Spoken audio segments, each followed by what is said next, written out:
Paul Graham from Optimal Body Personal Training. Today I'm going to talk to you about quinoa and how to use it in your diet. The reason I decided to do this video was I see online all the time about how quinoa is a great source of protein. But if you actually look at the amount of grams of protein compared to the amount of calories, it's actually not the best source of protein. So if you were to have 1 cup of quinoa, it would be about 220 calories and you'd get about 8 grams of protein, which isn't too bad, but it mostly consists of carbohydrates, where you'd be getting 40 grams of carbs. I want to put this into perspective, and I'm going to compare a few other sources of protein and tell you how many grams of protein you'd get for about the same amount of calories. So if you were looking at more animal-based sources, you'd get about 17 grams of protein in eggs, about 40 grams from chicken breast, 34 grams from Greek yogurt.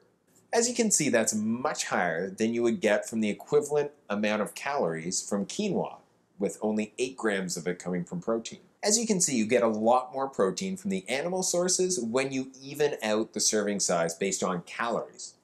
But what about other plant-based options? So if you were to look at other vegetable sources like navy beans, kidney beans, mung beans, chickpeas, you'd be getting 13 to 15 grams for the same amount of calories, so almost twice as much protein. But I'm not saying you shouldn't eat quinoa. I'm saying you should know how to use it when you're putting a meal together. So you'd be using it as your source of carbohydrates at a meal, and it would help to bump your protein up a little bit, but it shouldn't be your main source of protein.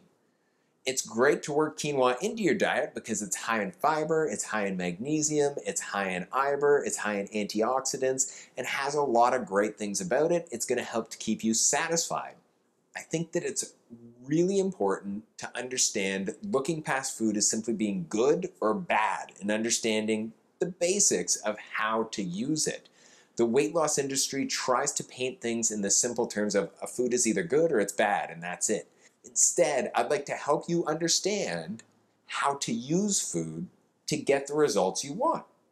So this is a quick example of that, of using quinoa in the right way. So using it to supply you with your carbs, your fiber, helping you to get some more vitamins and minerals and lots of healthy stuff into your diet, but make sure you're getting your lean proteins from some of those other sources that are a little bit more dense.